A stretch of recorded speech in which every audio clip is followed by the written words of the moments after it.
It matters to me. Welcome to It Matters to Me. I'm Nate. And I'm Andy. Today we're talking about something near and dear to Andy and my heart, because I'm a huge Star Wars fan, and he is a huge Disney fan. Yes, both. And I'm Star Wars too.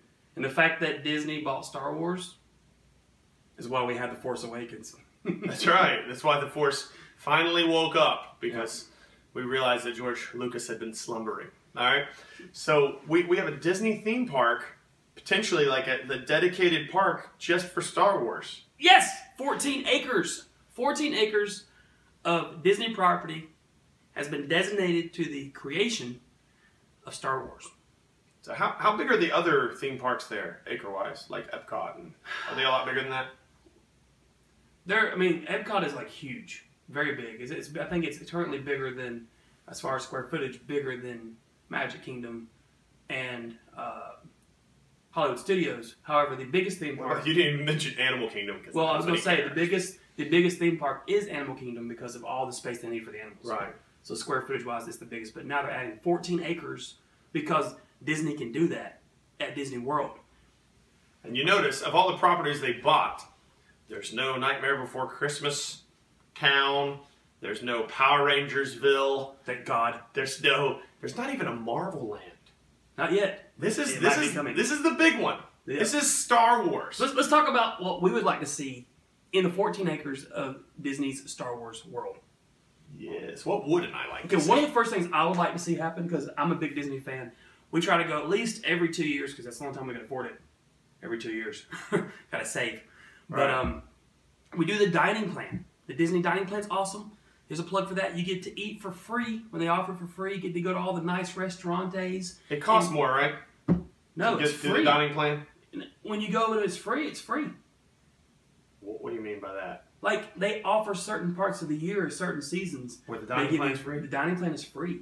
Beast! Yeah! That's awesome. Because the average, if you bought everything the dining plan gives you at lunchtime, for a family of four, the average cost is about $85. Okay, so if you're eating the dining plan at Disney World, your every 2 year thing, I think some of the places you should eat are, so listen to me, Disney, we need a Porkins barbecue. Remember Porkins? Stay on target, stay on target. He couldn't reach the shifter. And Porkins barbecue, and they could put stay on target, maybe give you a big bib that says stay on target. That'd be awesome. That would be awesome. A Jabba the Hutt? Jabba the Hutt coffee. That would be sweet. Jabba the...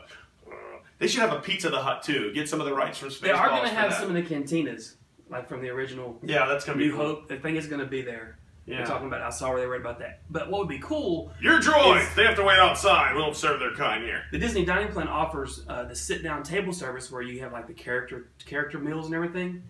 Is if you're at Cloud City, you go into Cloud City and you sit with Darth Vader. That would be cool. You know, the big long table when Han shoots, he's like, doo boo, is that little thing? Yeah, they could hand you a blaster that's on a wire, and you walk into the room, and then it pulls it out of your hand. And then you sit down. That'd be cool. I'm sorry, they arrived just before you did. There's nothing I can do. Now, I think they're doing a Millennium Falcon ride. I do believe that they're working on that, which is going to be sweet. Yeah. And I think there's going to be 2 or 3 rides in that 14 There should be speeder bikes. The only thing that should happen from episode 1 is a pod racer ride, because that would be sweet. Like they could do that in a soundstage where you're going between rocks and stuff and twisting you around, and you don't see any other cars in front of you. Or they could do like a roller coaster where you're sitting in a Millennium Falcon like seat, The cockpit. Yeah. And you're going through it and you're following like a TIE fighter. And you can shoot. Yeah, Beep, beep, beep, beep, beep. and asteroids are coming near the track and then moving away. Or it looks like you're going to hit one and then it veers. That would be awesome. We need that too. We need speeder bike chase through indoor.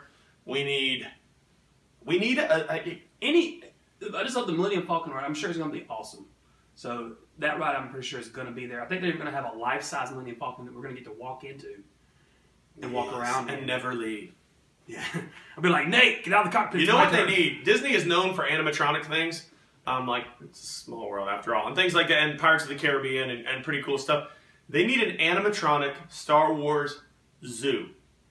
We need to walk through a zoo with bars and everything where we see a Rancor reach down towards us, where we look in and we see other creatures. We see the creatures from the Geonosis battle scene in Attack of the Clones. Oh yeah, those big flying bird things too. Yeah, all of it. We need all of those things where they're just animatronic. I know it wouldn't be crazily awesome, but maybe they could have a guy in an animatronic Wampa suit. They could even do like a Pirates of the Caribbean type of ride where you're riding through and going through different parts of Star Wars and seeing different areas. You could go to Hoth, Yes. and you could go to Mos Eisley, and you could go to different places, Cloud City or Geonosis.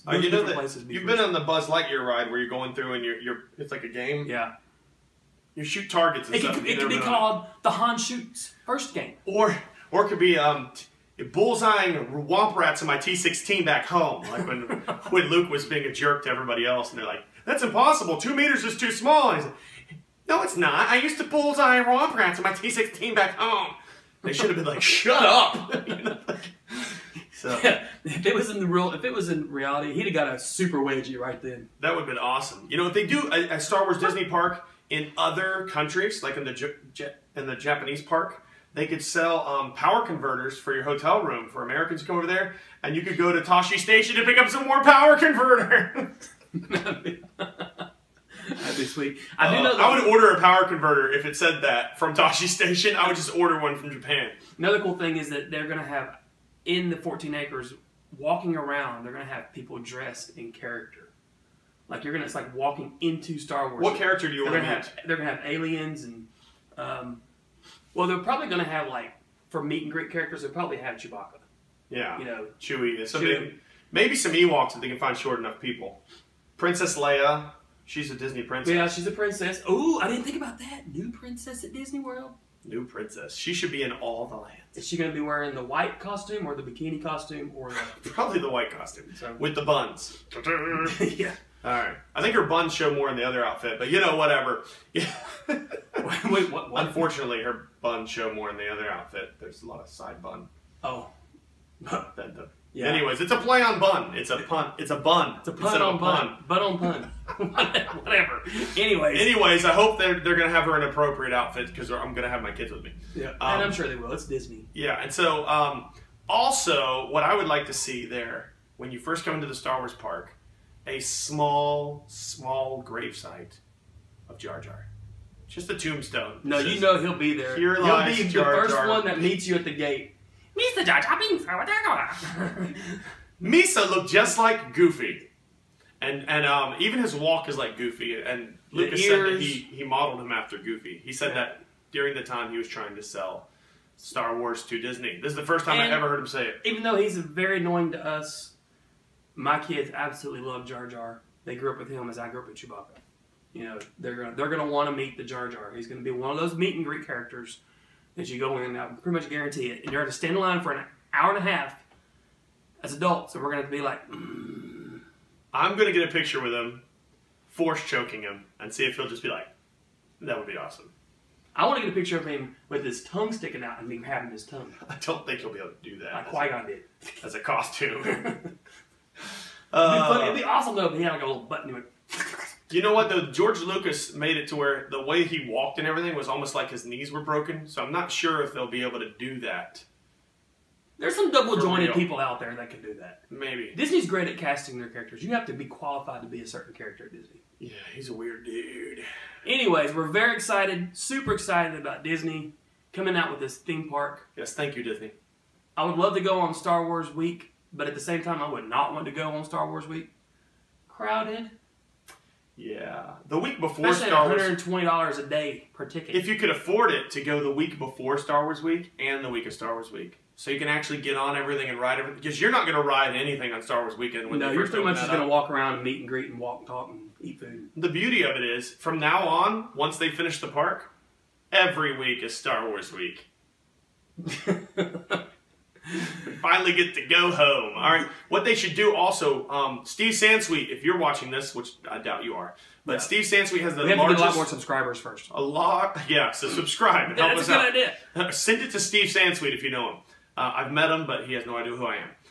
He's the biggest Star Wars collector on the planet, worked for Lucasfilm, and he has Rancho Obi-Wan in California, which most of us can't make the trip out to. Move Rancho Obi-Wan to Disney World. Well, Let's technically, walk through- Disneyland is in I California. mean, we're walking through probably an acre worth of just Star Wars memorabilia.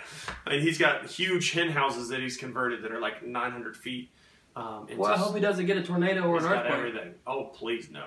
That would be the end of Star Wars history, except for the little bit that I'm amassing. Anyways, Rubbermaid thanks for cups. joining us on It Matters to Me. That's right.